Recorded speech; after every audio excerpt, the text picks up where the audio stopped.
trust and belief. When the topic was suggested by my friend Mr. Naval Bajaj, it immediately touched my heart. However, I only made small change to it from credibility of audit ecosystem.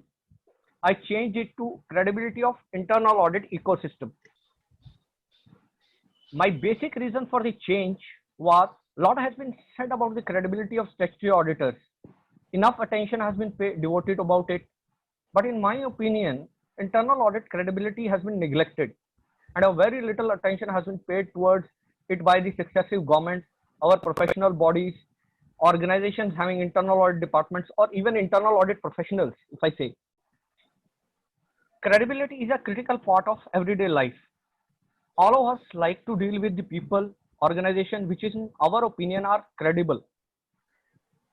We are ready to make few concessions for them as it gives us peace of mind and satisfaction. We all are aware of how much questioning nowadays happens on internal audit both by organizations and the regulators. Whenever a fraud or a gap or a lacuna in internal controls are discovered, eyebrows are raised on the functioning of internal audit, questioning its working and credibility. We are described as third line of defense, working under the ambit of audit committee whose own independence is sometimes questionable. Are raising question on internal audit justified? If not, then how do we lend credibility to our profession? How credible internal audit can be when the management might have decided to override controls? What options are available to chief audit executives when he faces such challenges? What can we do to overcome credibility issues? To discuss and deliberate on credibility of internal audit ecosystem, we have invited following elite panelists who are member of our exclusive forum, Chief Audit Executive CAE Center. Our first panelist is Mr. Prabhakar Mukhopadhyay. He has 25 years plus of experience in internal audit, SOX implementation, control and compliance, financial accounting. He is currently associated with Lafarge Holcim Group and presently working as Chief Internal Auditor of its Indian subsidiary Ambuja Cements Limited. Additionally, he also heads the function of internal control, which is responsible for setting up robust control over the operation in compliance with internal financial controls in India and internal control requirement of Lafarge Holcim Group. Over the past, his efforts reinforced with his analytical competency of audit and accounting practices has helped his team and department to develop value-oriented operating plan, best practices towards risk management with special emphasis in relation to SOX, COSO, Class 49 compliance, and facilitate effective decision making across vivid lines of corporate business. In 2020, he was conferred with the award of Best Internal Auditor of the Year by the Institute of Internal Auditors, India. Congratulations, Mr. Prabhakar. Mr. Prabhakar has shouldered responsibilities with renowned industrial concern and his engagement clientele has always rated him as a preferred team member due to his effective communication and diversity adoption skills. He has worked with Larsen and Turbo, Mumbai, Philips Electronics Limited, Mumbai, BOC Group, UK, Singapore, Mumbai, ITC Classic Finance Limited, Kolkata, Hindustan Petroleum Corporation Limited, Mumbai, Ernst and Young, Kolkata. Academic-wise, he is a chartered accountant and a cost accountant from ICI and ICMAI respectively. He is a graduate with a Master in Commerce from Calcutta University after completing his BCom honors from same university accredited with a national scholarship. He is also a member of IIA USA and ACFE USA. Our second panelist is Mr. Praveen Moon.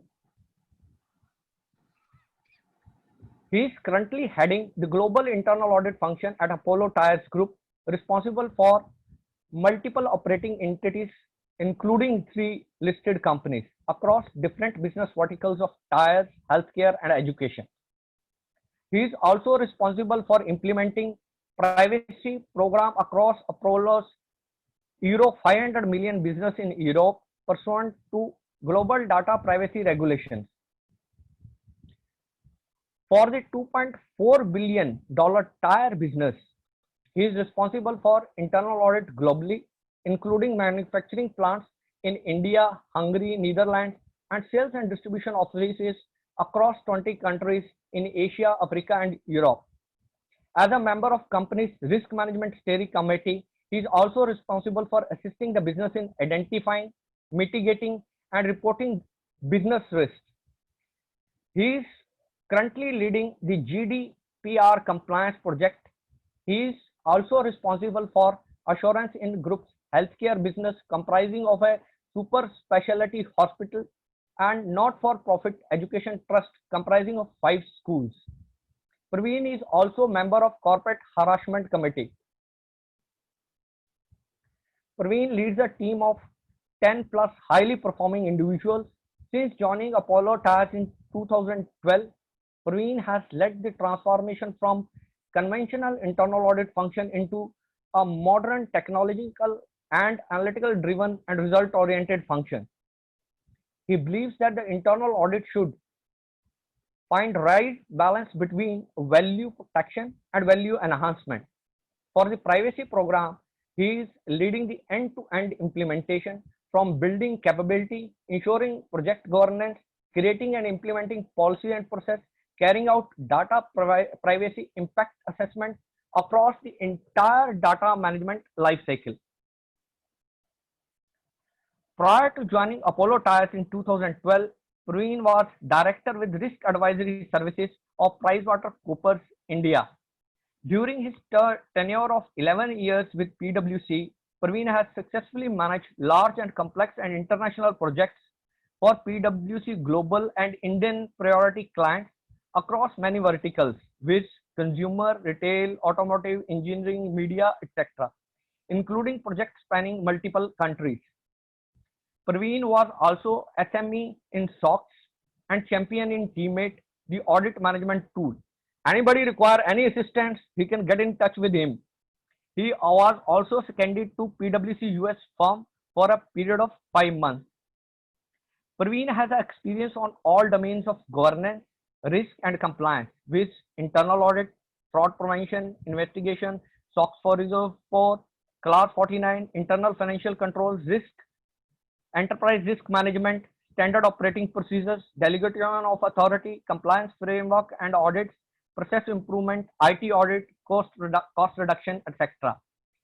Praveen is a chartered accountant with an articleship from Sahi Natarajan and Bahal and graduate in commerce from Shri Ram College of Commerce, Delhi University. Praveen is a passionate photographer, a cricket fanatic, and a movie buff.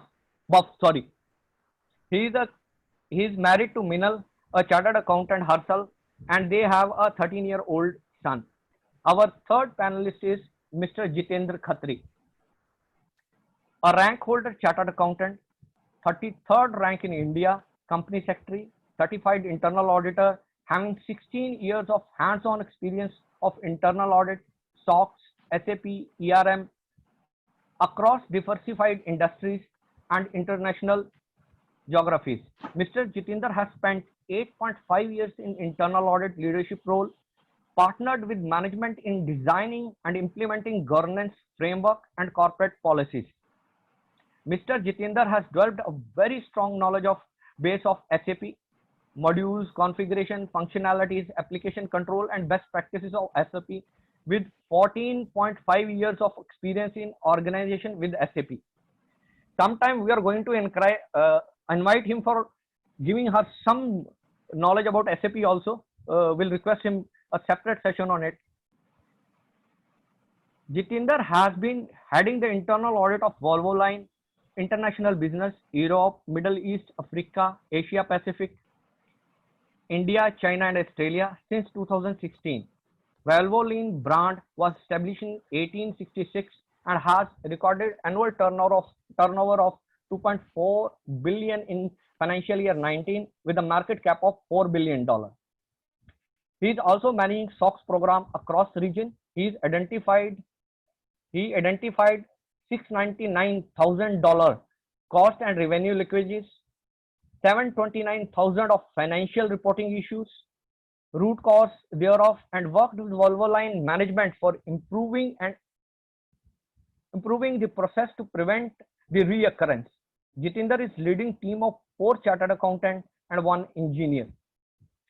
Jitendra was part of Volvoline Cummins India JV leadership team for 3.5 years and was responsible for internal controls and risk management of India business. He moved from India to global role for cross-cultural exposure. Prior to Volvoline, Jitendra worked in internal audit and risk management department of HCL Technologies for 6.5 years. He supervised and managed various financial audit, operational audit, IT audit, compliance audit. He also closely worked with CFO to implement control self-assessment based on RCMs, financial authority metrics of HCL Tech Group, business process reengineering, and fraud risk assessment of procure to pay process. Jitendra also worked in internal audit department of JK Tire Industries Limited and DCM Shri Ram Limited during his initial stage of career. Jitendra belongs to a business family of Jodhpur. He is married to Kaushalya, who runs her own business. He has 13-year-old son and 8-year-old daughter. Now comes the turn of our moderator, Mr. Naval Kishore Bajaj. Mr. Naval Kishore Bajaj is a chartered accountant, a certified internal auditor, a certified information system auditor, and a forensic accountant. Currently, he is serving as a head corporate audit and assurance for Yokogawa India Limited and is responsible to provide assurance to the board on internal audit, enterprise risk management, GSOX, and IFC, all operations in India, Bangladesh, and Sri Lanka. In his past 15 years of experience, he has worked with multiple industries such as automotive engineering, automobile, IT, ITES, telecom, FMCG, foreign exchange. Naval has worked in multicultural environment with professional hailings from India, Japan, Europe, Asia, and US. He is also a member of erstwhile expert study group of internal audit standard board of ICAI, which is responsible for the revision and formulation of standards on internal auditing. On voluntary work side, he has recently appointed as president of Bangalore chapter of Bharatiya Vittya Salahkar Smiti, a leading think tank of finance professionals which advises government on various policy matters on economy, corporate governance, taxation. He is also contributing as a joint technical director for International Business Valuer Association. He has been voluntarily working on economic issues related to global supply chain, MSME, real estate, startups in the various social groups, and educational institutions such as Amity Business School, Department of Economic Studies, and in the Central University of Karnataka. Over to you, Naval. I am done. Thank you for a very elaborate introduction of all the panelists here. Thank you, Narinder, for all your initiative. A very good morning to everyone here. Just a second, I'll just set it up. A very good morning and namaste to all the esteemed panelists and Mr. S. Bhaskar, who is the CAE of Tata Capital. He is the inspiration behind the formulation of this group, I understand. And all the eminent chief audit executives and other personalities who are attending this discussion. I'm very happy to find the level of participation. We already have more than 55 people joined the meeting, that too on a Saturday. Friends, this is the first program of our group, and thus I would like all of us to pray to Lord Ganesha to bless all of us so that we derive some meaningful messages out of our discussions. The ecosystem that Narinder spoke about, why we picked up this topic, basically, if we try to understand the definition of ecosystem in the overall business scenario, internal audit is playing a very important part of the overall business ecosystem, because we are a very key element which helps organizations to achieve its objectives. And that is how ICAI as well as Institute of Internal Auditors define the internal audit activity. But today we will talk about only internal audit ecosystem and not the overall business ecosystem. Now, what are the elements? We all know that board of directors, audit committees, senior management, statutory auditors, audit department resources, auditees, they're all our stakeholders. And that's why I bring them as part of the discussion into the internal audit ecosystem elements. Note that I'm not mentioning regulators and shareholders, although they also get benefited from our work.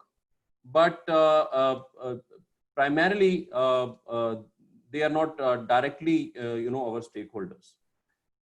Now, setting up the context of the discussion, why we picked up this topic was that the last few years have seen a steady decline, if you say, in the credibility of the company managements. The effectiveness of regulatory agencies and the role of professionals has been under question. And the trust is gradually, getting eroded. It has often been attributed to a number of factors. For example, sometimes we have learned that it was because of failure of some large companies, exponential growth of NPAs of the banks, some alleged complicity of high-profile promoters of certain companies. If we talk about a flat owner's case, again, diversion of funds by the builders. And there are many such examples. The sphere in which our profession is operating is rapidly changing. And there has been an exponential technological change in the nature of business. The family-owned and related party transactions are still very prevalent, and they are in fact growing further.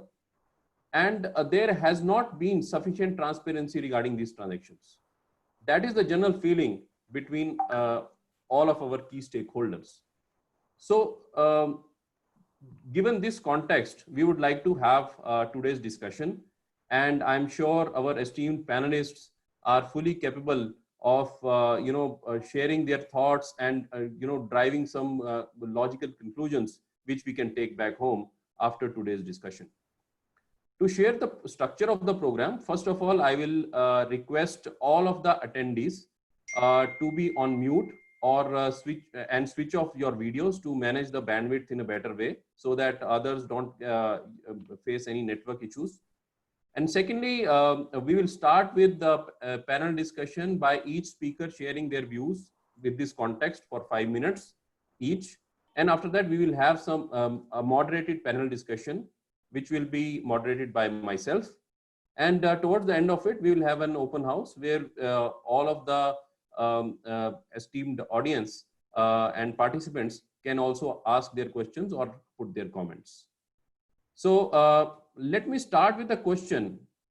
The key question is, why is there so much disparity between maturity of internal audit functions, even within same sized companies? What are the factors responsible? How can we address them as individual and as a group together? With this, I'll request Mr. Prabhakar Mukhopadhyay ji to take over and share his views in 5 minutes with the audience, and then we'll proceed with the discussion. Prabhakar ji. Good morning to all, and thanks for this arranging this panel discussion. Before I start my speech, I think the introduction of the panelist and the moderator by Narinder was so illustrious. It took 14.5 minutes, and that itself shows the credibility of the internal audit functions. At least 4 people's introduction took 15 minutes. So that means, of course, we are really have some credibility on our profession. True. Right? Agreed. Okay. So with this, I will say this. In Narinder, in his speech, also mentioned that credibility means the quality of being trusted and believed in.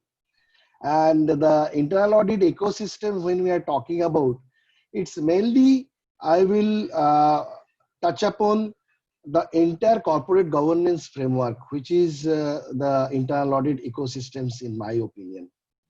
As because we are arranging this particular discussion during this COVID situation, it's tempting for me to use some analogy. Maybe when we are in this situation, we are very much keen to go for online shopping. And when we are going for online shopping, we are very familiar with the word cart, C-A-R-T. And cart means after doing something, you have to go to the cart and then check out, etc. And as an accounting fraternity, most of us are from accounting fraternity.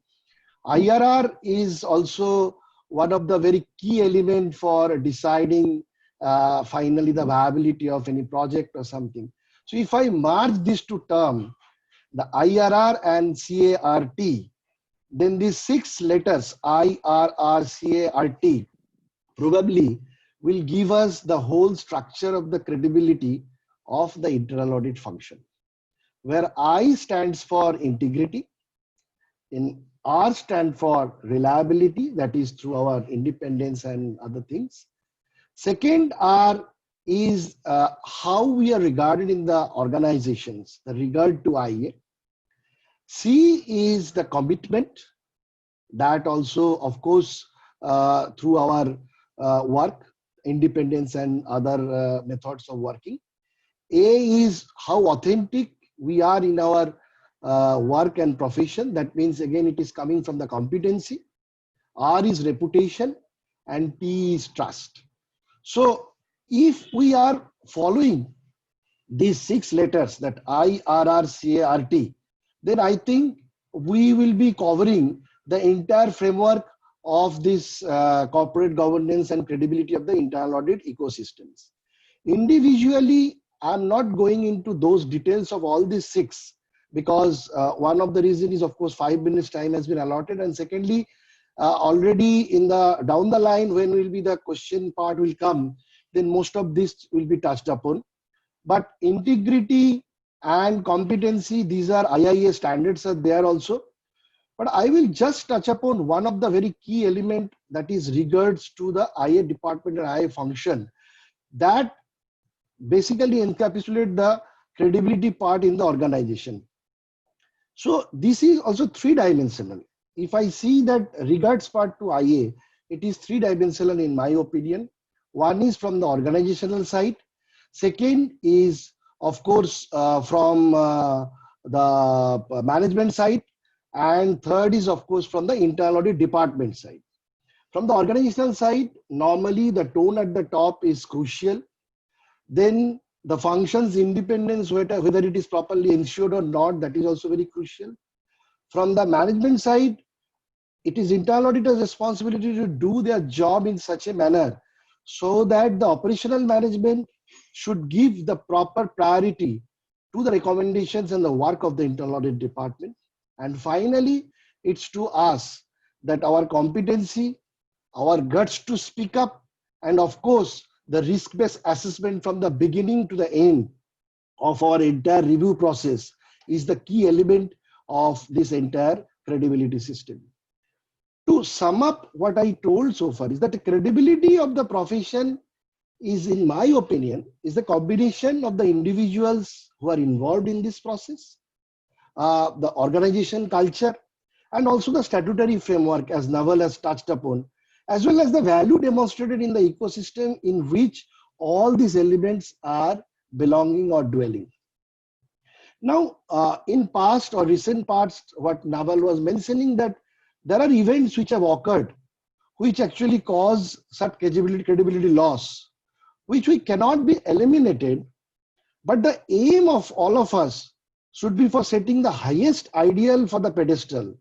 And that will go, in my opinion, is a long way in changing the perception of the IA for the society at large. And each such event, what is happening or happened in the past, should, however, to be treated with caution.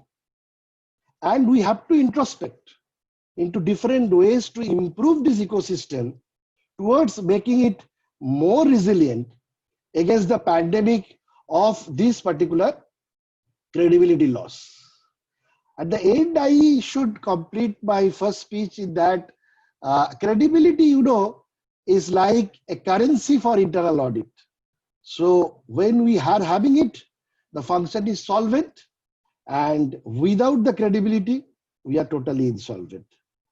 I think that's all from my side. I have covered 5 minutes. Very well said, Mr. Prabhakar. Credibility is the currency of internal audit. With that note, I'll now go to Mr. Praveen Moon. I request him to share his thoughts for 5 minutes, and then we'll take the discussion forward. Okay, thank you so much, Naval. I hope everyone can hear me clear. Yes, we can hear you. Thank you. So firstly, I hope everyone is safe and healthy, and everyone in their family is also safe and healthy. And I wish for this community to remain safe in this tiring time. Also, thank you, Naval, for taking the initiative in organizing this webinar. And also Narendra for introducing so nicely. I don't think so anyone ever before has introduced me so nicely. So thank you so much.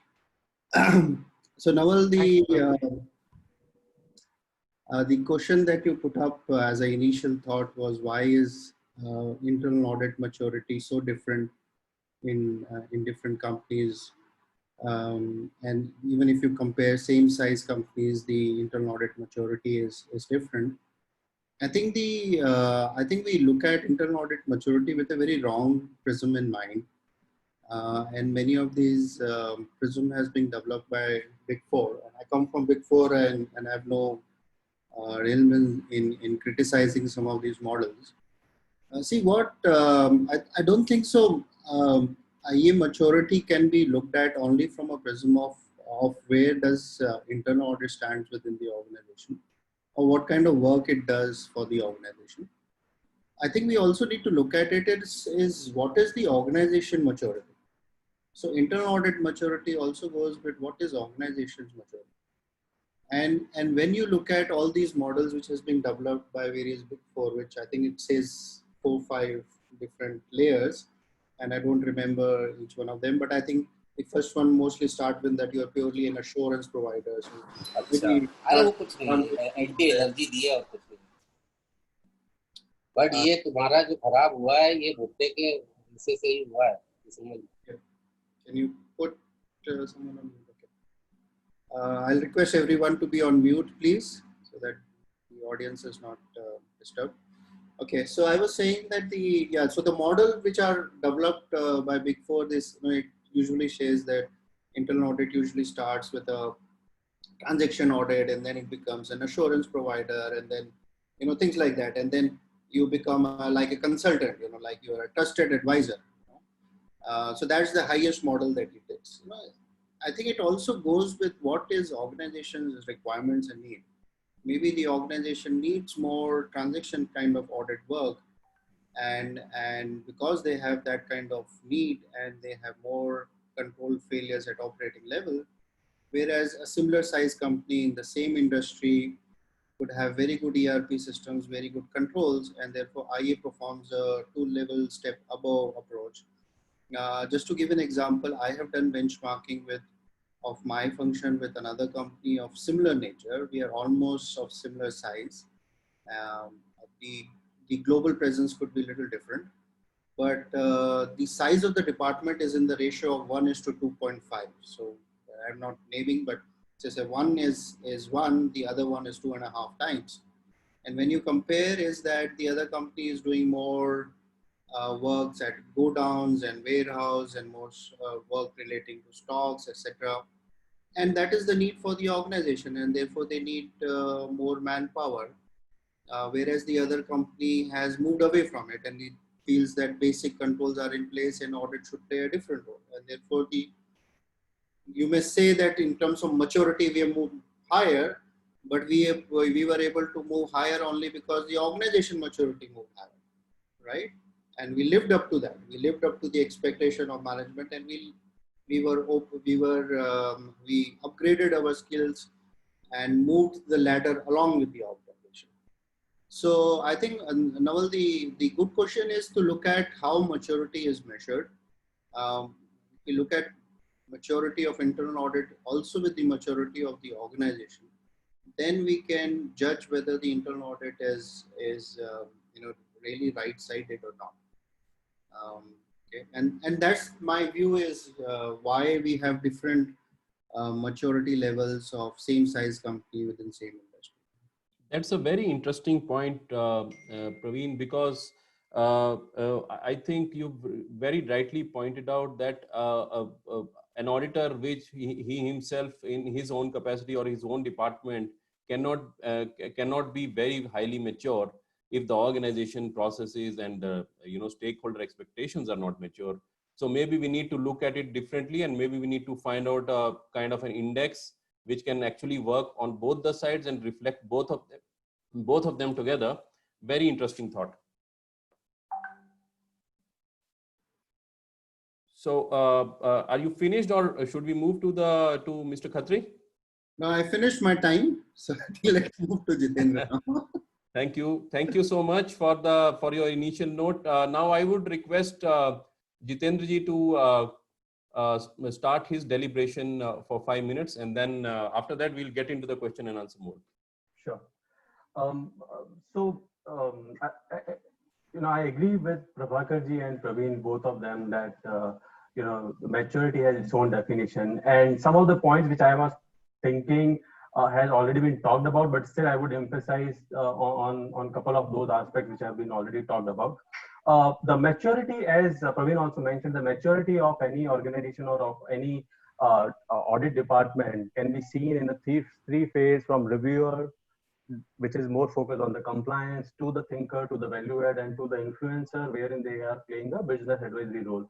However, another parameter to look at the maturity of the internal audit department would be that whether internal audit team or internal audit is able to earn a seat in a critical business meetings or in critical project meetings or not. So that would be one of the basic criteria to judge that whether we are being valued, or whether the internal audit is being valued in an organization or not. And even how those auditors' views are being taken, whether those are being heard, whether those are being respected. So all these factors will, somehow talk about the maturity level of the internal audit department. And the last point would be another way to look at the maturity of internal audit department would be the way Praveen also talked about the various models. Whether the audit methodology is good, whether the audit ratings are there, audit tools are there, what is the level of engagement with the stakeholders, and multiple factors. So, I was referring to the Gartner's model, and they had also nicely put a couple of aspects. It starts from the allocate, assurance, coverage. So it talks about the risk assessment process. It talks about the audit methodology. It talks about the engagement of the stakeholders. How do you develop your audit talent?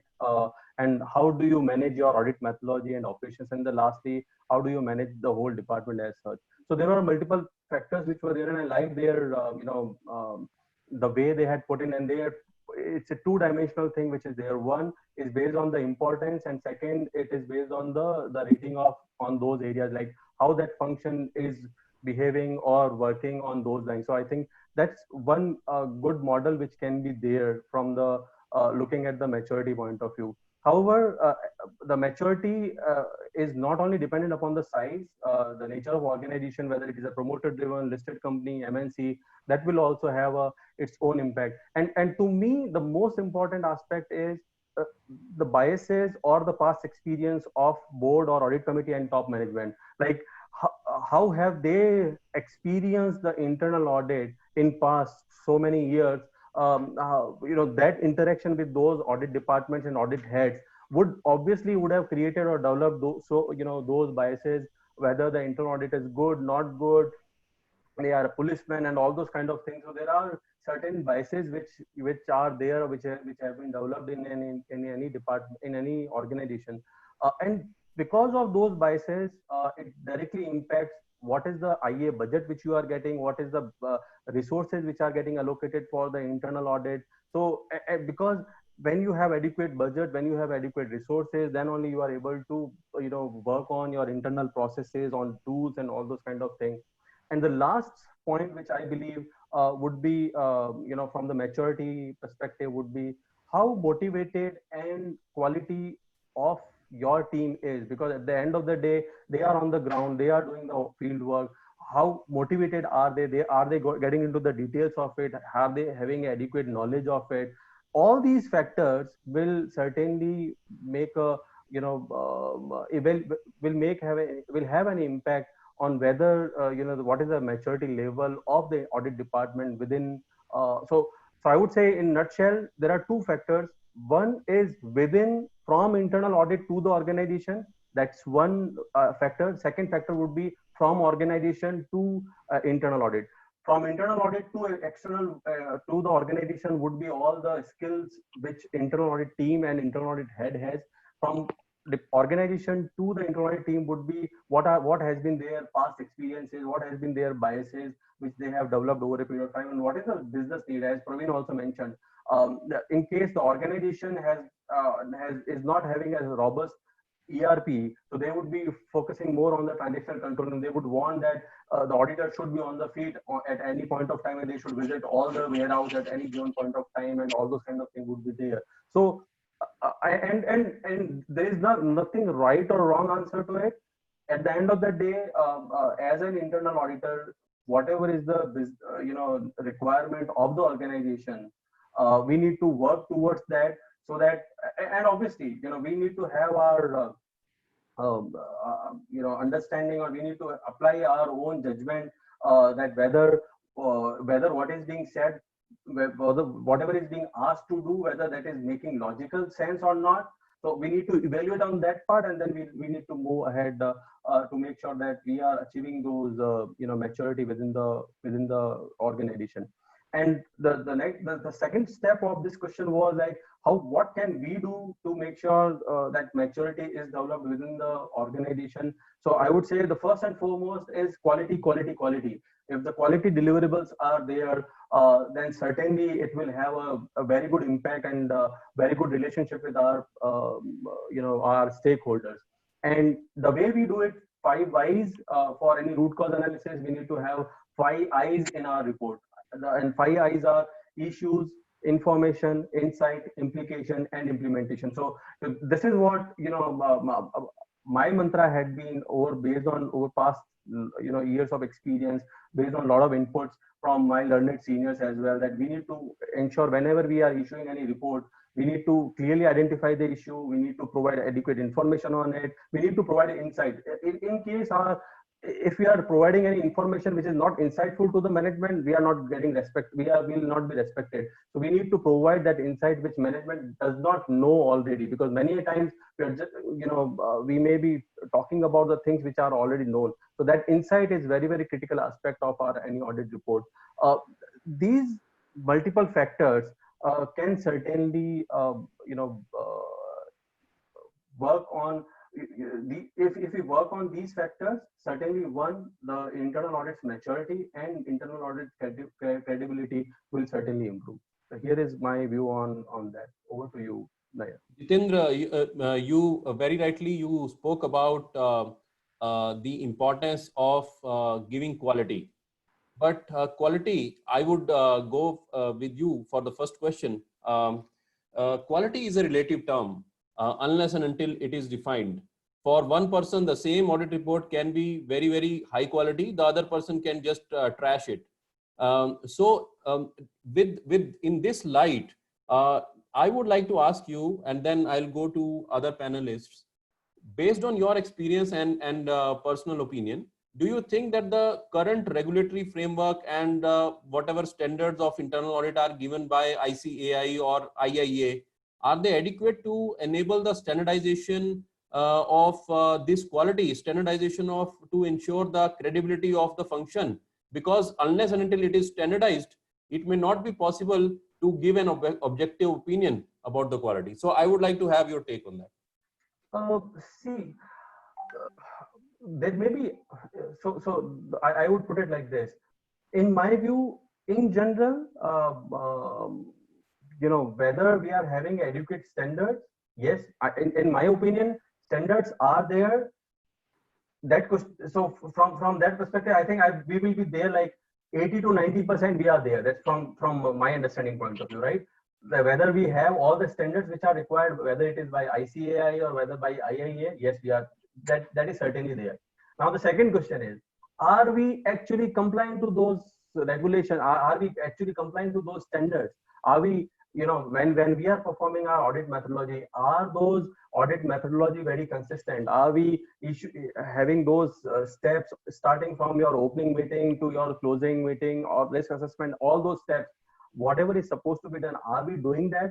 If we are able to do that, if we are able to comply with that, and that is not possible only by the audit head, it has to be percolated down to the person at a field level, whether if they are able to do that.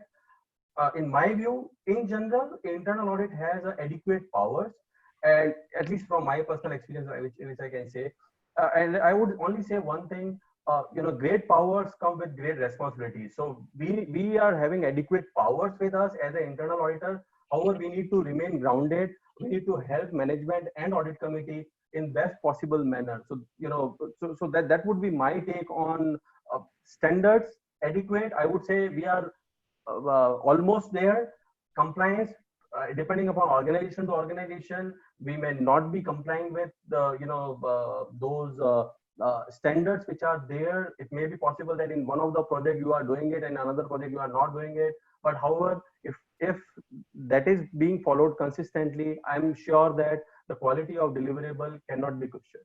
So the key message from you is standards are there, regulation is there to the extent of say 80%, but we need to adhere to it. With that note, I would like to go to Praveen and ask his opinion about the same. Okay, thank you, Naval. I think I'll largely agree with what Jitendra had said. So my belief is, see, the standards are good to have, but these are enablers. The basic foundation for us to build credibility. Let me just quote. The few days back there was a webinar organized. It was for an internal audit committee. I think many of us would have attended.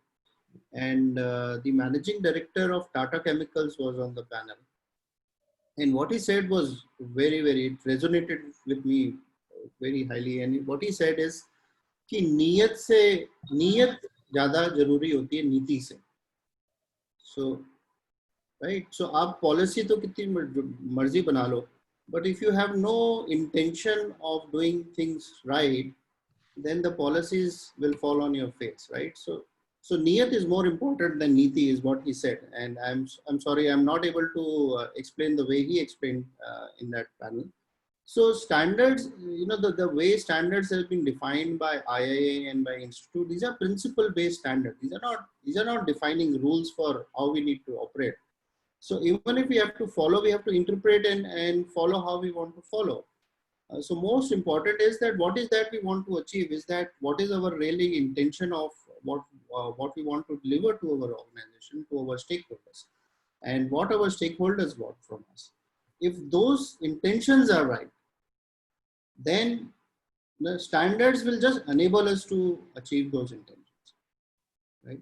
So I don't think so. This is a necessity. This is an enabler, and necessity is to ensure that we have the right tone at the top. Our intentions are right. Our stakeholders' intentions are right.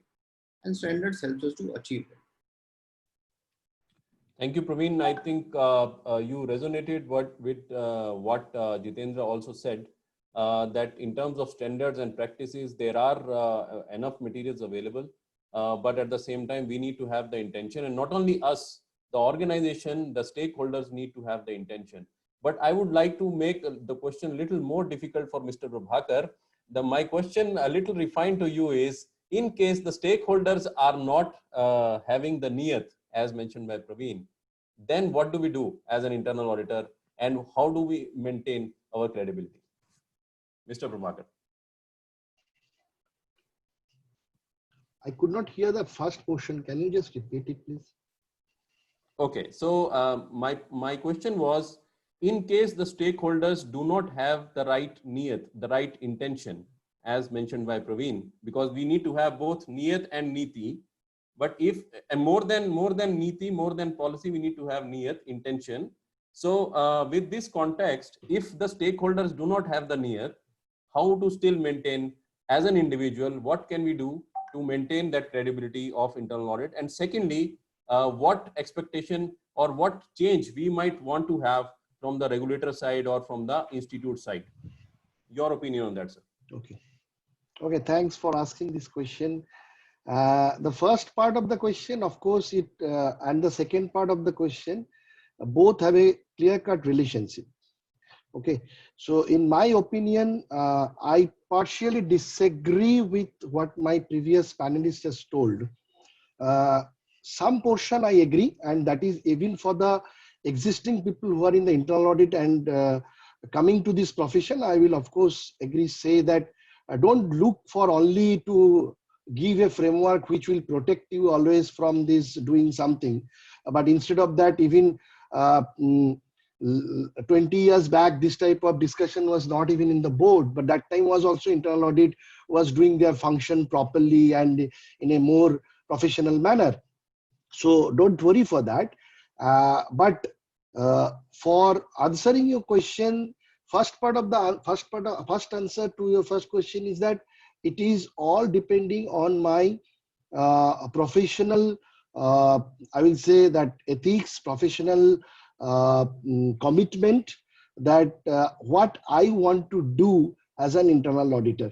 So when I'm talking that, I will touch upon on the second part of the question where you are telling me that whether this regulatory framework is giving me that particular freedom or that framework to do and work, even if there is no niyat from the management side. So there I have some reservation, and I don't know whether I might be a bit blunt on my answer, but I don't know whether next time you will call me for the panel or not. But issue is that it took almost 70 years for the country and for the government to bring one profession in an act. Section 138 came in 2013, and still even in 2013 Act, it is mentioned that chartered accountant, cost accountant, or any other professional whom the board of directors feed can be the internal auditor. And in my experience in earlier organizations and even some of the other organizations where I have seen, I have no hesitation to say that sometimes the management, exactly what you are telling, that niyat is not there, and that's why sometimes putting the person instead of BRS, making him as the chief internal auditor for the last 2 years of his career or 3 years of his career. So there actually I think strongly I need a specific framework from the regulator internal audit department. Why not? If a doctor can have a regulatory framework, if a lawyer can have a regulatory framework, why we will not come out from the clutch of this ICAI or the chartered accountants framework? Why the internal audit? It may be very bad to listen, but it is the fact of the day. Either we have to decide that whether ICAI will leave us from the clutch of their control, or IIA also would require to come out of the clutch of that particular and make them a separate internal audit. I know internal audit requires a separate skill. It is not a financial skill only.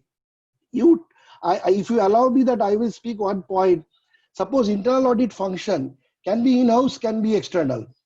Tell me, in the last few years, whatever fraudulent practice or fraud happened and came into notice, in how many cases the external internal audit department which audited those companies were questioned?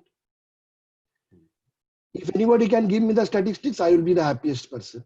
So in my opinion, I am too much emotional about internal audit profession. So in my speech, in my award speech also, I told the same thing.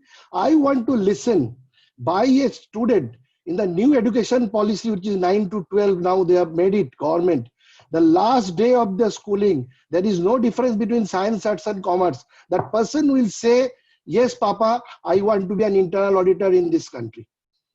And that should be the regulatory framework where I dream that internal audit will work. And then no niyat.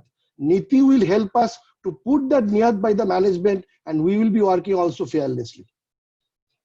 Very thought-provoking points raised by you, Mr. Prabhakar. But just to answer your question, I think statistics might not be available, but there are case studies which are available. There are cases which have happened in the past where internal auditor has also been questioned. And that is where my personal worry also comes in. Naval, in that case, it is mostly in-house internal auditor. Yeah, in-house also and external also. If you ask my personal experience, where I can share the examples with you. Okay, good. But Good. the key point, the key dilemma I personally have, I'm sharing as a moderator, that sometimes you can just be a scapegoat. Someone would not have allowed you to do an audit in a particular area, or for example, someone would have asked you to sign something, and on good faith you would have done that, and later on you realize that it was something big that you've ended up doing a mistake. So in the absence of any clear bottom line, as you rightly mentioned, maybe we need to have a separate body, an entire separate ecosystem around it. Till the time we have that, we'll always be swimming between the shades of light and dark, somewhere in the gray. So very interesting thoughts. Now I would like to ask Mr. Jitendra Khatri, what does he think? What are the top 3 actions that a CAE must do to ensure the credibility of internal audit function in their organization? Only 3, sir, not more than that. Yeah. I'll be very specific, pointed.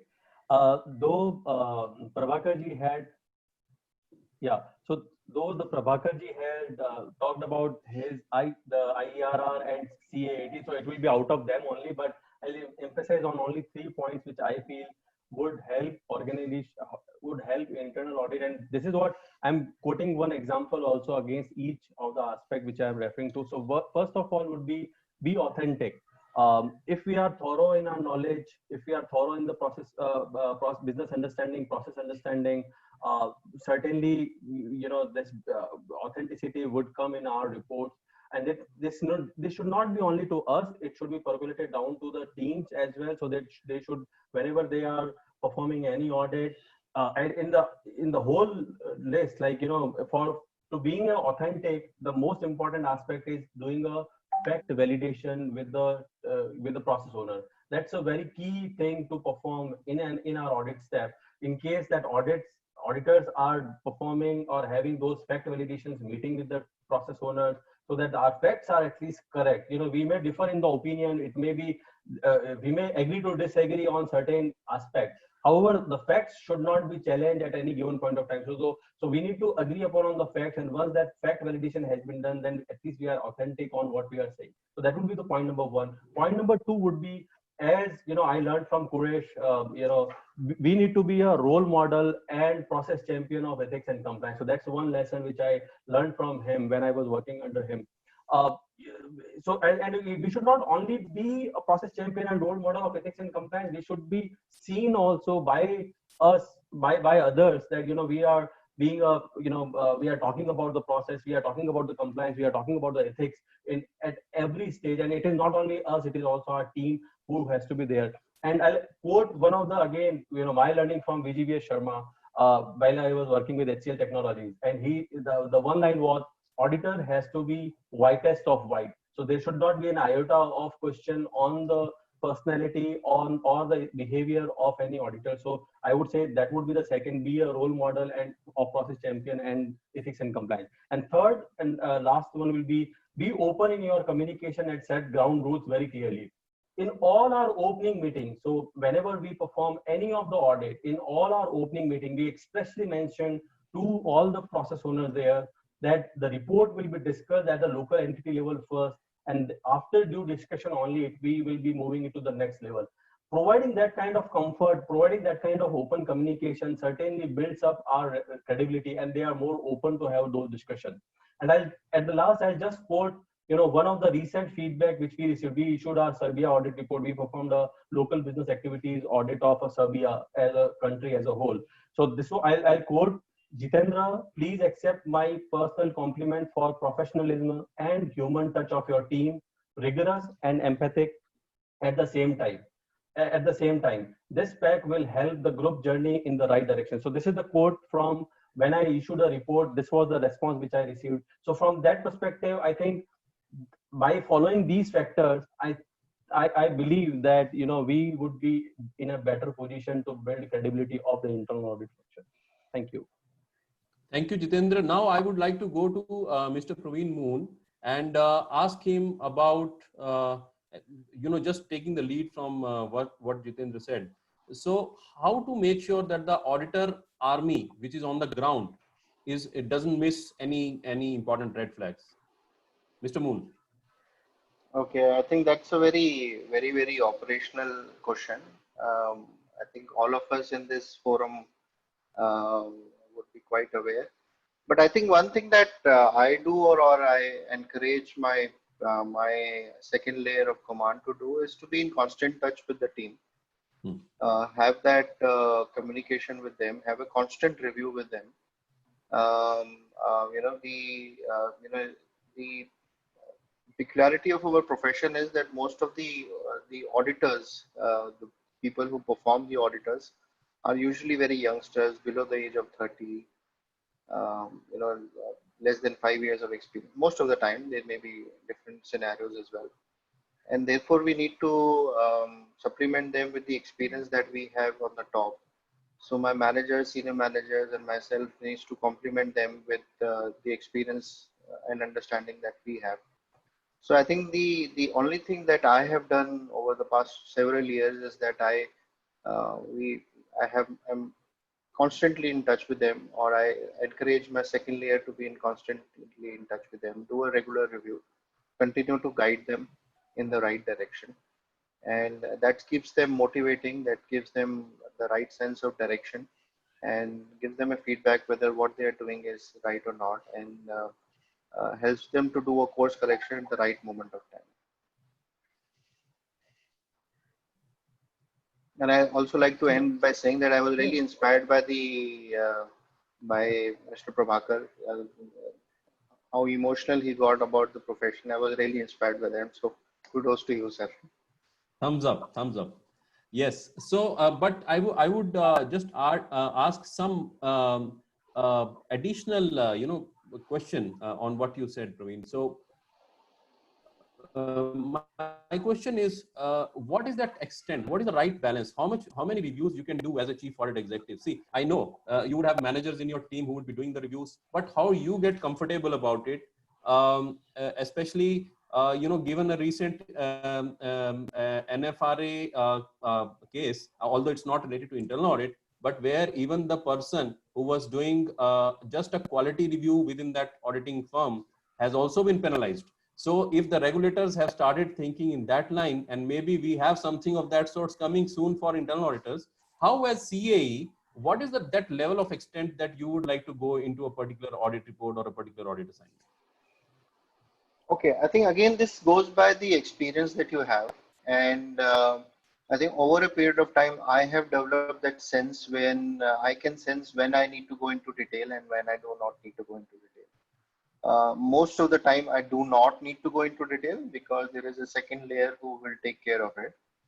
But when you are doing a discussions and doing a review, you can sense something is wrong or something is not being done right, or I probably need to pay more attention so that I can contribute better than what my team has done. So having that sense of when to go into detail and when not to is very important, and you develop that over a period of time through your experience. So I am not a person who goes into too much of detail, because I have a very good, luckily I have a very good second layer who takes care of it. But when I need to, then yeah, I'll roll up my sleeve and I'll dig into it. Yeah, I read recently an article which said that, and I'll take on this point first view from you, Praveen, and then I'll go to the other panelists. I read that apart from the quality review or the interim reviews that you have to do as an internal auditor, as a CAE for the audits, you need to have your eyes and ears open, and you need to have your own channels of information. So I would like to have your quick comment on that before I go to Jitendra and Prabhakar also. Yeah, I think very important.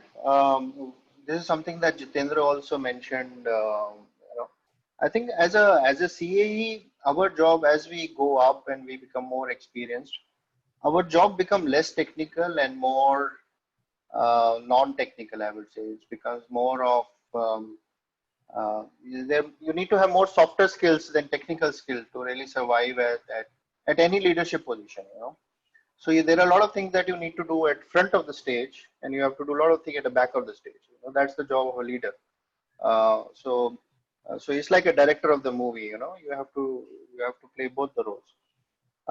And therefore, it is important that you have lines of communication not only for discussing the audit reports, where we spend most of the time, but have a formal lines of communications with management, discussing what you're doing, how you are doing, take their feedback, have a 6 monthly review of open meeting as to what are you doing. If there is a new business line or new mode of business which is just open, as an internal audit, what you are doing. You know, many of the organizations have now opened online selling. You know, even our organization, which sells a very mundane product like tire, we've started selling online, and this is a new line of business. So internal audit needs to, we have started. We will start reviewing that process very soon. But it's important to communicate with the management and ask them, see, this is what I'm trying to do. This is what my feel is. This is what the need of the organization is. So you open that kind of communication with them at all levels of management. And that gives them also credibility that you are open, you are connected to the business.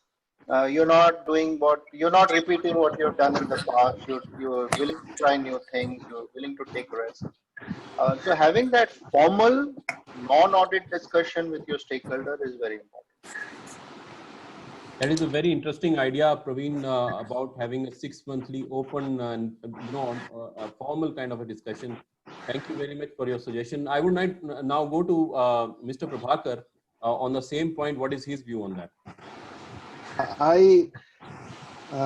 I also fully agree, and this can be done in 2-3 manners, which also we are considering even in our current organization. That nowadays, I think it is utmost important that chief internal auditors should be a part of the management discussion, strategic discussion, maybe as an observer. It may not be that you are the member of the executive committee, but you can be present in the strategic discussion as an observer.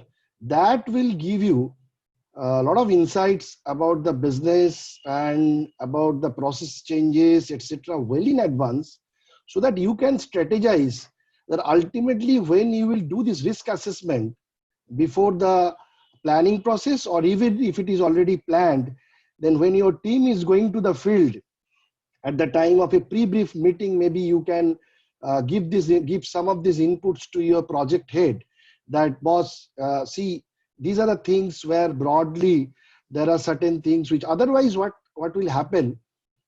Sometimes we found specifically in an in-house internal audit department where the team under you, they also sometimes became bit stereotype. Like a person is skilled on P2P audit, so he knows, he's very comfortable. Next time when he's going to P2P audit, he knows that what are the observations are going to come. So more or less in a preconceived mindset, he is going to the field. But you have to churn and you have to just set that particular mindset. You will be able to do it when you are part of the management discussions. To become the part of the management discussion, there are 2 ways. I think one of my very old boss in my British Oxygen era, he used to tell me, that Prabhakar, a good internal auditor should be a sought after person in the organization. Always, basically, whenever management wants to have some process change, some strategic decision on assurance, the first name should come into Chief Executive Officer or CFO's mind is the Chief Internal Auditor. And he or she will, or that gentleman will call and he will ask and discuss. So when you will find that you are very much sought after by the management, then definitely actually you can consider, they are considering you at the ear and eyes of the organization, which is from the credibility point of view is very important for an internal audit department. Along with that, I also agree with Praveenji that conventionally we used to do annual planning. Now organizations have started half-yearly risk assessment and revisiting of the original plan. In current scenario, I will suggest that it can be quarterly, specifically on this type of rapid changes happening within the organization and the risk coming from outside within the organization. I think we should be more careful and we should keep our ear and eyes open, and then only we will be able to achieve that. That's my view. Very, very good point. I fully agree with your view, and I think Praveen also does. He nodded his head. I saw that. Now, I would like to tweak this question a little bit for Jitendra. Jitendra, being in group global audit team, how do you assure yourself about adequacy of checks by the location auditors, especially when you only have a metrics reporting to yourself and you are not their actual boss? So how are you making sure that they are doing their job properly? Over to Jitendra. Yeah. So honestly, I don't have any practical that kind of scenario. However, I still can put two views on it. I think there are two ways to do it. One is having those periodic review and discussions with that person, that what was expected out of him, what has been actually delivered, and having a joint meeting with the person to whom that person is reporting. Those kind of discussion will certainly help. Setting the right expectation from that person, that whether all the aspects which are required to be looked at, whether that has been done or not, and an honest feedback to his or her reporting manager and to him or her would certainly help in making sure that that person is working as per the expectation which is required. And the second would be, which is more of a management skill, and I think that's very, very required in internal audit, is the influencing skill. We need to, I have seen a lot of leaders, there are metrics, reporting which is there. Nobody is reporting to that person, but that person has a capability to influence them. And that influencing can come in many ways. Recognizing a good work in a public forum of that person, recognizing the good work of other team member of that person in a public forum also makes a lot of so first would be that you gave those you had those one-on-one discussions, you had those joint meeting discussions, and when you are having those kind of discussions, when you are recognizing the efforts of his or her, or it's reporting, or any of his colleague in the public forum, will certainly make him or her think that what is important from the organization point of view, and what should be the behavior going forward for that person. So I think influencing would be a very, very critical technique or critical skills which anybody, like in internal audit at this level, we need to have that influencing capabilities, and especially even if the person is not reporting to him, because in internal audit also you are working on a lot of projects which are there. Now within the project kind of team, how do you influence others to respond to your needs, which are the needs of the project? So influencing and project management skill also plays an important role. At the end, we humans are hungry of praises. So in case we get the proper recognition, we get the proper discussion, I think then we will be able to achieve the common objectives which we are having as a team. Yeah, the key message that I get from your deliberation, Jitendra, is that it is all about interpersonal relationships and how you are able to manage them. So True. Very valid point. With that, I would like to now go to Praveen and ask him a dilemma situation, a possible dilemma situation which most of us come across during our day-to-day business. I'm giving a hypothetical situation that your team is totally full with work for next audit committee meeting. Let's assume that. And in the meanwhile, you get a call from CFO of a branch office or any other person from a branch office that a potential fraud has happened there, and he needs your support from being the head of global audit team headed by you. So what are the factors, Praveen, that you will keep in mind while responding?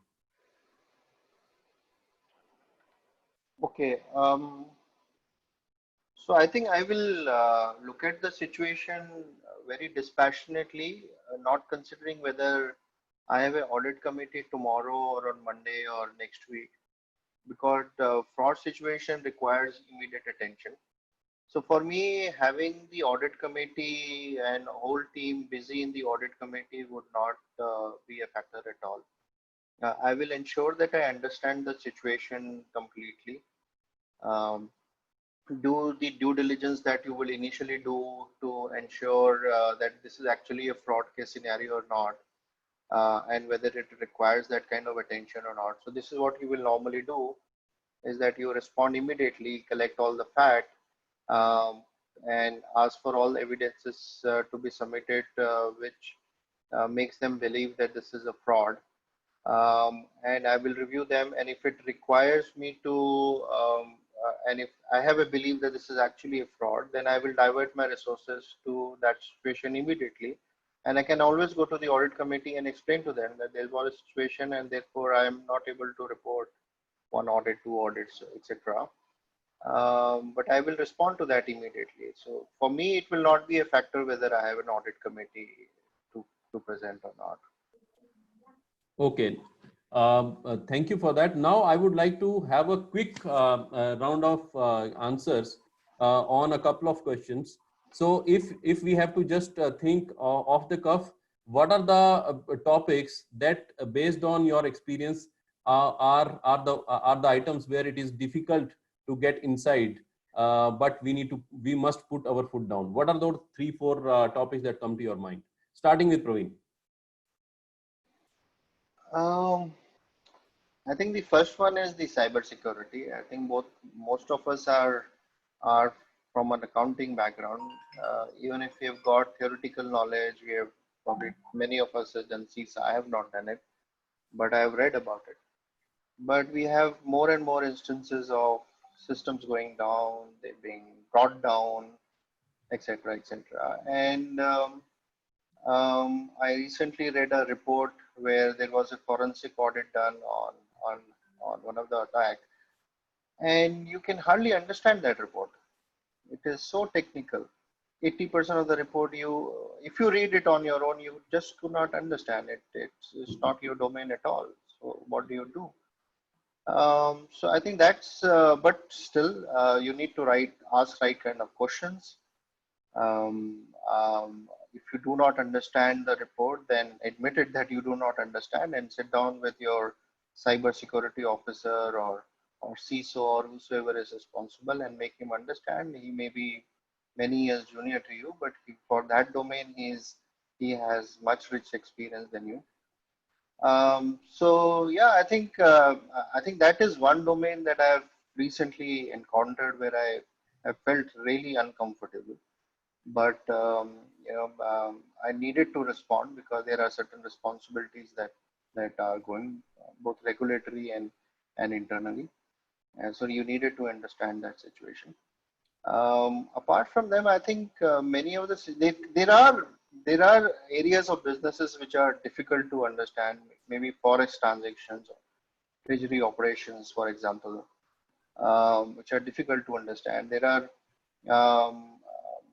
CSR program is also difficult to audit because you're trying to do something good to the society, and whether you are able to actually achieve that objective or not is also difficult to do. But apart from them, I think we are fairly equipped to manage our diversity of our businesses and expectations. Okay, over to Jitendra. But Jitendra, in the interest of time, just be a little quick. Yeah, so in one word, as Praveen mentioned, there may be an issue of some technical skills, but I think that can be outsourced and that can be developed. So besides that, honestly, I haven't come across a situation wherein I felt that, management is restricting me, that I should not get into that kind of area. I think generally, I could see only reluctance where any new projects are there. And again, in those new projects, they expect, that process to mature, the project to mature, and then only they get into the more details of as audit. Other than that, I think from that perspective, I think I'm good. Thank you. Over to Prabhakar-ji. Very straightforward answer. I also go with Jitendra. Not not many cases I faced this type of issue. Very recently, because of this COVID-19 situation, when we are doing this remote auditing, sometimes I found that reluctancy of sharing certain documents through scan, copy, online, etc. There are some practical reasons probably is also behind it. So other than that, I didn't find, but of course, challenges will be there in case of sustainability report or CSR audit or cyber security. Of course, it will be there, but it depends upon your professional maturity and skepticism, how you handle it. So a quick question to all three of you. Do you get involved in audit of related party transactions apart from what statutory Yes. auditor already does? Yes. We have it as part of SOX control, and we do test SOX control. We are doing it, Ombuja as well as SEC, both are doing as a part of our audit plan related party transaction audit. Thank you, sir. How about Praveen? So we evaluate as part of the respective process. So we don't do a separate audit on related party. But whenever in that process we believe there is a related party involved, then we will evaluate all the parameters which are related to related party transactions. Okay, thank you very much for your insightful discussion. Now, before we open the house to the audience, we have prepared a poll, and we would like to first go through that poll. I'm just going to launch that poll, and I request all in the audience to answer that. I've launched it. Are you able to see? Not yet. Not yet here. It's already launched. I hope it should come. Not yet here. Maybe you can post it on the WhatsApp group. Yeah, it says launch polling. So I think you need to. I already launched it.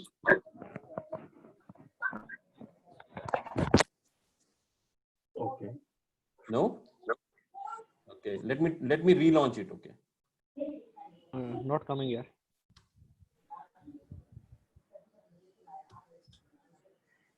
Yes, launched again. Can you see now on the screens? No. Oh. So anyways, then we will have to. No, it's ignore okay. it. Naval, maybe we can use the WhatsApp group or maybe the chat button. We can still try. Yeah. Later on we can do it. Yes. Okay. So let's go ahead with the questions. I request audience to basically type in their questions to in the chat box, and we'll try to. I'll try to answer. Ask. Has never before.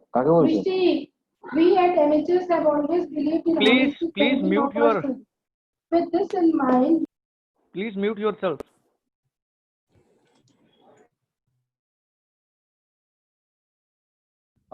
So I'll request all the there will participants. be regular weekend sessions for fitness, yoga, and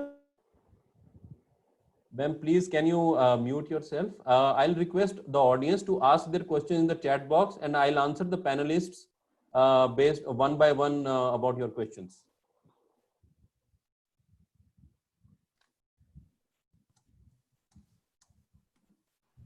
I think Bhaskar raised his hand, so I think he wants to ask a question. Okay, Bhaskar, maybe you can unmute yourself. Mr. Bhaskar? Hello, can you hear me? We can hear you. Yes. Yeah. Okay. Okay, fine, great. So I mean, so what is the in all of it, the credibility of internal audit profession depends on what organization, or on the person, or on the ecosystem. So I mean, there is only one. Only a crisp answer, because I'm in the car. I don't know whether I'm able to convey what I'm asking. I'll go to first to Mr. Prabhakar, then to Praveen, and then to Jitendra for the same question. One line answer, sir, is the sigma of all three factors together, the ecosystem, because one is from the organization, second is from the management, and third, of course, very important and crucial from the internal audit side, internal audit department per se. So the credibility largely depend, of course, with the internal audit department, but this is also the other two pillars, that is management and organization, is also responsible how the internal audit department will get the credibility on that. But So it's a internal sigma audit of all also is three supposed to factors. be the catalyst to change the other two pillars. Can it? Of How course, can that's it why play I the told catalyst that. role?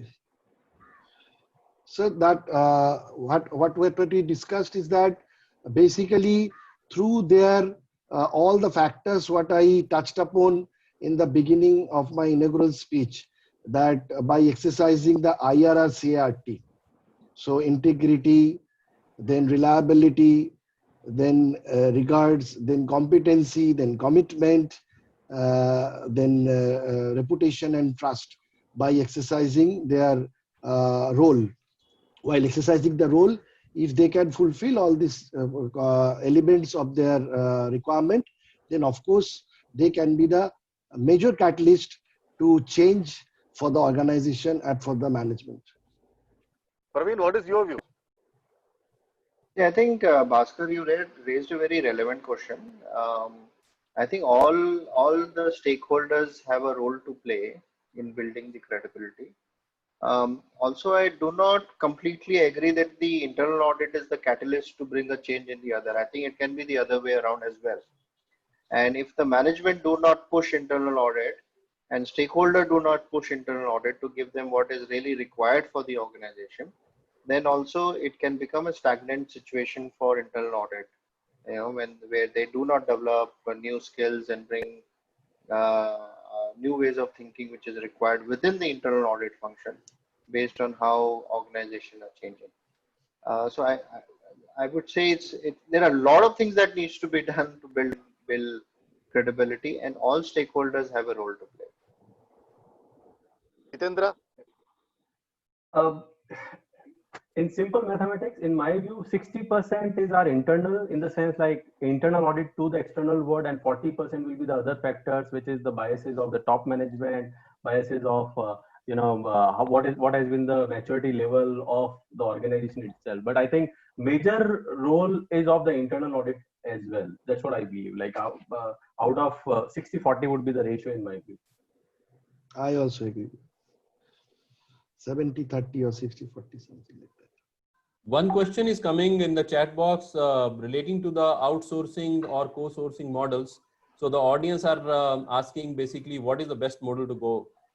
Any of you can answer. Maybe Praveen wants to answer that. Praveen? Yeah, I want to answer that question because I have spent equal amount of time both sides of the profession. So I spent 11 years in PwC, where I will go and say to the client that outsourcing is best, and now I'm on the other side, managing an essentially an in-house internal audit function. And I would say it's not that in-house is better or an external is better. What you need to understand is what you want to achieve. What is better for your organization? So if in-house function is better for the organization, that is the right thing to do, and outsourcing is the better thing for your organization, then that is the right thing to do. So I can give you examples where two companies, Airtel has completely outsourced their internal audit function, whereas both Vodafone Idea and Jio has I'm not sure about Jio, but Vodafone essentially have an in-house audit function. It's what suits you. It's whatever suits you is best for you. So don't think that in-house is better or outsourcing is better. It's important to understand what is that you want and what is the model then suited best to achieve what you want. Yeah. Yeah, and I also personally agree with Praveen, your view. Another question from Sachin Punjani is internal auditors are often asked to add business value through internal audits, whether highlighting policy and statutory non-compliances and suggesting controls to mitigate open risk is not adding business value to help organization achieve its objectives, is only financial savings, or suggesting control automation is business value. Please share your views. I think the answer is quite straightforward. So Mr. Prabhakar, if you could share. I can answer this question straightforward in this manner, that broadly, if you see globally, the internal audit observations, you can categorize into 4 broad headings. One is process design, second is process non-compliance, third is process improvement, and fourth is statutory non-compliances. So first, second, and fourth are typical that conventional audit, what you are talking about and what this question who has been gentleman has asked, that is hovering around that. Here comes the value addition in the process improvement part. The process improvement, that is the third bucket of your audit observations, where actually you should have a proper business insights. And after reviewing that particular process, that may be design wise it is perfect. There is no non-compliance on the operating ineffectiveness or something like that. Neither it is statutorily non-compliant. But as an auditor, now you have to apply your business mind that whether it can be done differently so that the business can add any value or business return can be better, then it will be a value addition for the business. So process improvement observations need to be brought into your internal audit report to add value to the business. Thank you, Mr. Prabhakar. Now, there is another question that is there in the chat box, and I like this question very much from Mr. Nilesh Leela. Will the remote auditing reduce the impact and credibility of internal audit? Also, will it impact the staffing of internal audit? Jitendra, if you can share your views. Okay. See, remote auditing. So I'll take an example. We have already been doing remote auditing as well. Like we performed South Africa audit from here itself. We did not travel, but we had all through con calls, and we also do like on-site audit. We went to Serbia and we performed the audit. We went to China and we do the audit there. So it's a mixed bag which is there. So I don't think that just by having an on-site or off-site would make or generally make any difference, because nowadays the teams and all those things are there. Obviously, the face-to-face interactions are better, but I would not say that the impact is too high that it will require the quality is getting hampered. In terms of the staffing, again, I don't believe, because the work is work, whether it is done on-site or whether it is done off-site. The resources will be required, and resources will be there is I don't see, at least in our scenario, wherein the staffing is required to be reduced. I think it's similar which will be there. Just to add to what you said, Jitendra, I would also just compliment what you said. In addition to that, see, in the COVID situation, anyways, wherever there is cost cutting or job freezes or job losses, it is happening across the functions. It is not only applicable to internal audit. This question might be in the background of COVID, but then it is applicable to across the organization rather than only one function. True.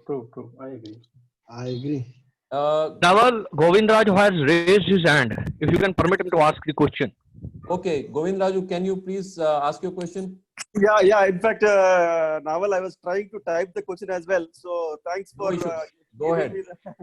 So anyway, I think let me first congratulate Ms. Naval and Narendraji and Bhaskarji and other panelists. I think it's a wonderful initiative, and we are all very excited. And I think this will be a pathway for us to more and more this kind of knowledge sharing sessions, and we are all looking forward to participate. So having said that, let me just ask one small query, and of course this will be a challenge for others also. So basically, when it comes to credibility, one of the areas where invariably internal auditor has a challenge is in terms of fraud detection. Okay, so whenever you observe a fraud in the company or some kind of irregularity, somebody else would have blown the whistle, or something else would have come to the knowledge of management, or somebody else would have given a tip or something like that. And internal audit invariably comes in the last in the leg. So management expectation and other stakeholders' expectation, why is that internal audit is not able to detect it? They may not know the limitations of internal audit, because we may not really know if there is a collusion or some kind of a kickbacks happening. So we normally look at the process review and then say that no, the segregation of duties and other things are okay or not, and other processes are in place. But if something goes wrong behind the doors, and you will not really know, or even your auditors may not have the appetite or skill to identify something is really going wrong, and invariably that will lead to some kind of a big fraud, and end of the day we all will be running behind that. And the next question comes, what is the internal auditor is doing about it? So, I mean, we'll be doing all that, and at the end of the day, we will justify what we have done and what we have not done, and all that. We will give some stories. But this is a big challenge as far as I'm concerned. And also, I see a lot of studies and surveys which all say that no, the detection of the frauds are done. If you look at the percentages, so internal auditor would have identified maybe 15 to 20%, whereas the whistleblowers and others would have given the fraud related leads maybe 40 to 50%. And even if you look at the overall scenario, also it's the same. But we can't explain this to management saying that no, the overall scenario is also like this. My role is very limited. So they will not understand this. So how to overcome this challenge? May I add to what Raju said, and then I'll go to all of the panelists one by one on this question. It is the very important question. But in addition to what he said, see, basically we need to, I think what the answer, what I am expecting from the panelists is, what is their view? Is finding a fraud the core job of the internal audit as per the expectations of the management? We cannot be defining our job, but our management is defining. So what is in their experience? Is it the core job of internal audit, number one?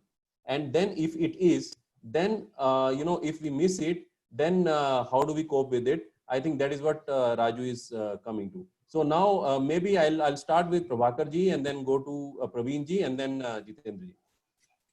You have two questions. First question, you have asked that whether it is the core activity of internal audit. So I am just reiterating the word core.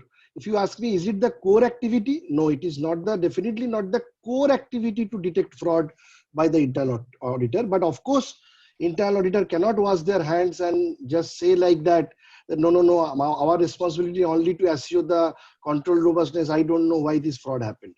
That also they cannot do. In my opinion, to answer Mr. Babu's question, is that first of all, if internal auditor can take the pride of identifying some cost benefit and also by identifying some something which is not a conventional audit observation and taking the pride of it, then why they will also not take the responsibility if the fraud happens in the organization, that probably it was their responsibility to identify that cost. Now it all depends on that how your whistleblowing mechanism and the fraud detection mechanism is placed in that particular organization. So internal audit is doing the risk assessment. At the time of risk assessment, as a step of your risk assessment process, your fraud risk assessment should be also a very considerable part of your risk assessment for internal audit plan. So that is the first step. If you rightly doing it, then automatically you are factoring it in your scope and AWP when you are preparing the review of internal audit of that particular process.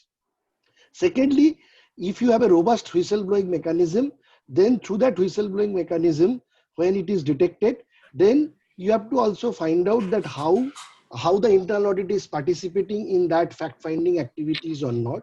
And third is most important, which probably we have not touched upon in the last 1.5 hours, on one of the major role of the internal auditor in today's scenario, and which is very, very relevant for the fraud detection subsequent event, is that implementation tracking mechanism of their audit recommendations, which we have nobody has touched upon yet in the last 1.5 hours. I want to just touch upon on this. This is very crucial because you have probably found out certain things, and internal audit is happening through sampling, and you have conducted the sample with some certain basis. But it is now the responsibility of the management to see whether that particular recommendation has been implemented on the rest of the organization or not.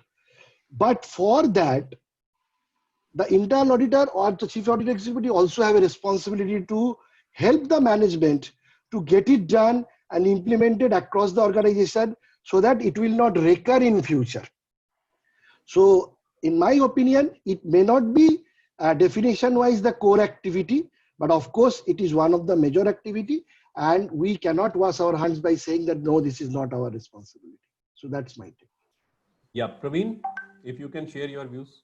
Okay, so in my experience, I agree with what Prabhakar ji has said, and in my experience with with whatever organization that I have worked in my previous role and now in the current role, none of these organization ever said that fraud is your core activity or your primary activity.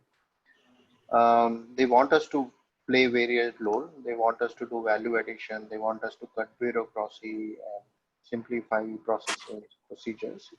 But the core, the providing assurance on controls also remains one of the core activities. But at the same time, I think as internal audit profession, we should be confident in not shying away by saying that we are not responsible for fraud detection. And many a times we take a shield in the text of 3 lines of defense, saying that we comes last. And I think that's a very negative view that we take, and that takes a hit on our credibility when we do that. But at the same time, we should also have communication with the management in saying that we are not the only one who's responsible. We need to raise that kind of awareness with them. Is that there are other people who has first line of information much sooner than we have, and what tone at the top and what policies and overriding controls that you demonstrate have a role to play. And therefore it's important that we communicate that continuously to the management. And I've seen that people understand that it's not possible for internal audit to always detect fraud. There are, I'm sure, all of us in this forum has detected fraud and reported fraud as well, and we have got credit for that. And there are cases where we are not being able to detect. Both the cases has happened, and it depends on how organization maturely handles it. There are organizations which pinpoints and raises questions on auditor, and you have to deal with it. So both scenarios will happen and will continue to happen. Jitendra. Yeah, so I would say in terms of ratio, again, 20% would be the cases wherein internal audit would have identified any fraud, and 80% would be through whistleblower and other mechanisms which will be there. Now, the question is, what happens about those 80%? Why internal audit is not able to identify in their process?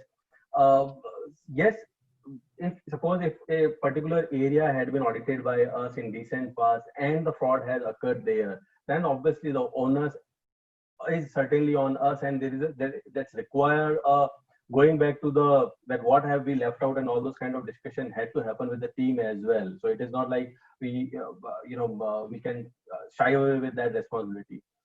Now the second portion is, how do we do that at an organizational level? So the way we manage it is, one, again, under the SOX controls, from the anti-fraud controls are there in the report for the purpose of financial reporting. So whether manual JE reviews are happening, SAP Access reviews are happening, Maker Check Error reviews are there, and all those kind of things are there. So that's one area which certainly helps in identifying that whether we are having those fraud related controls which are there or not. And the second piece is how robust our risk assessment process is, whether it is at the annual audit planning perspective or during the audit program perspective. Are we asking, so the way we do it in Valvoline as well, we have, this is one of the factor as our audit during the annual audit planning. At the same time, when we perform the project-based risk assessment for that particular audit project, we go back to management and we ask that, in your view, in this area, do you, the fraud triangle aspect, do you think that there is any pressure on any team member for doing anything mischievous? And is there any opportunity in your view which do exist, and rationalization which do exist? So we do have that kind of questions during our project-based management risk assessment which we perform. At the same time, the audit team is also expected to look at the to perform the data analytics around the fraud. So they need to go back to look at is there any relevant material or relevant test which is required as per the Gartner CEB or on the other website also regarding those particular audit area which we perform. And the last but not the least, in case audit team comes across any one or two red flags wherein it requires further investigation, we get into the details of it, and that is the protocol which is there. So if we have that kind of mechanism inbuilt into our audit system, we are reasonably responsible for identifying a fraud in an audit area which we have recently concluded or performed. We should be able to identify it. If we are not able to do that, then we should certainly go back to our basics and see that what methodology we need to make changes in. In a nutshell, is it a primary responsibility? No. But is it the expectation? Kind of yes.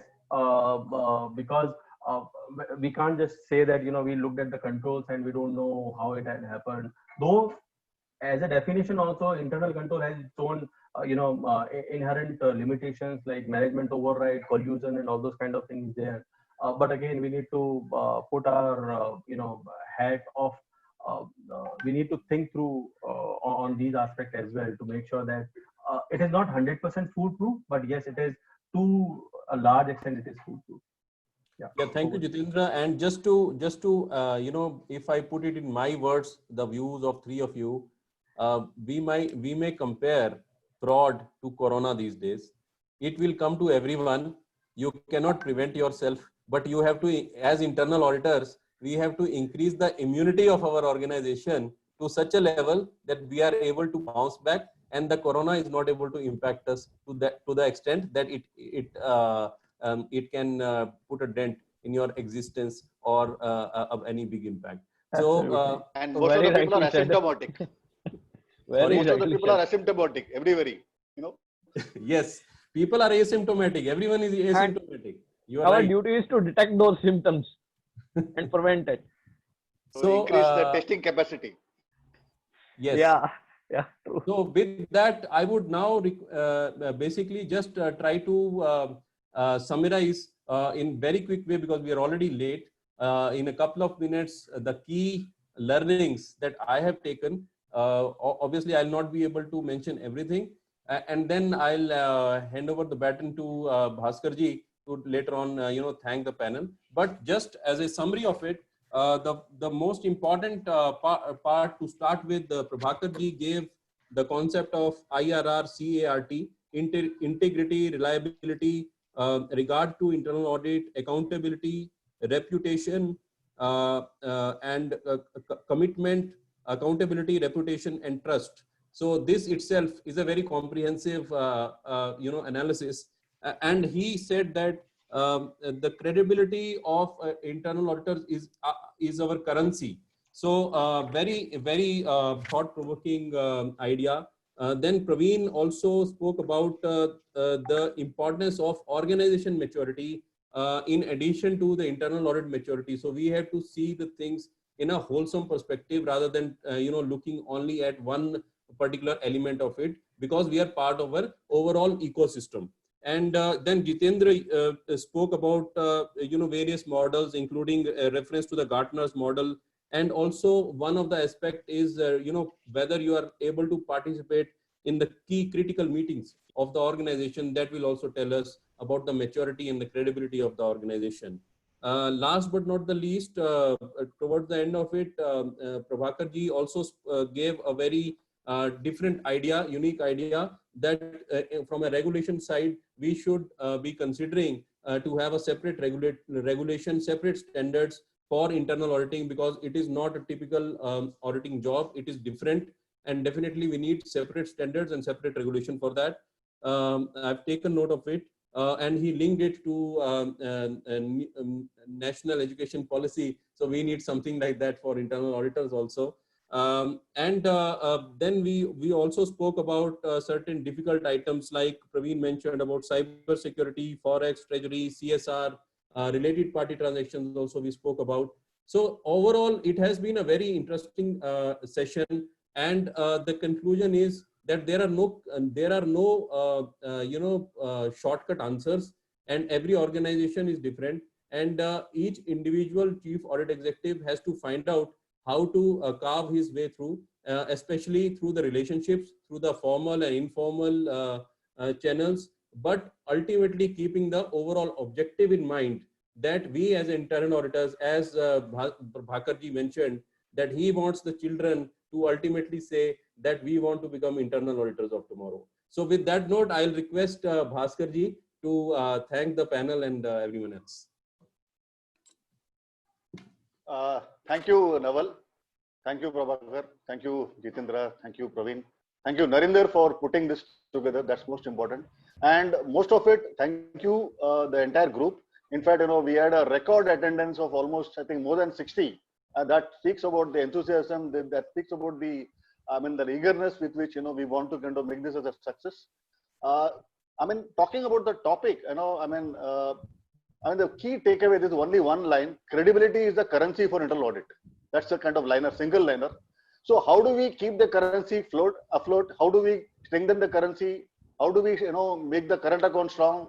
How do we, operate on the convertibility? We have to think in that same manner. I think all those kind of whatever factors are there, which strengthens the currency of a country, that will apply for internal audit. So the second thing is on, we cannot just blame on anybody. We are all part of the ecosystem. So some people are lucky that, they are operating in the right ecosystem and they are able to kind of, make the things, work properly. There are many of us, maybe in a different environment. So where, okay, like recently read one, article by one, that internal auditors are most of them are in a cage. So they are unable to kind of do anything. So at something, that's also another, factor which has to be kind of considered. But I guess, there are, influencing powers, there are regulations, there are, enough of things in the environment. But I guess, we need to influence, we need to do that. Speaking about this initiative, I think, this initiative is mainly to just, give an opportunity to the several of us to kind of come in this forum and speak. Some of us are fortunate that, we got this IIA pedestal or, ICA pedestal to, share our views. But then, those are, professional organized institutes.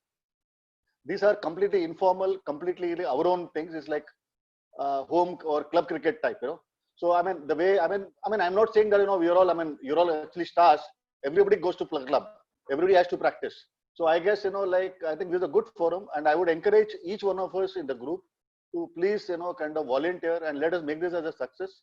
And I would request everybody to unmute and give a warm round of applause for the panelists.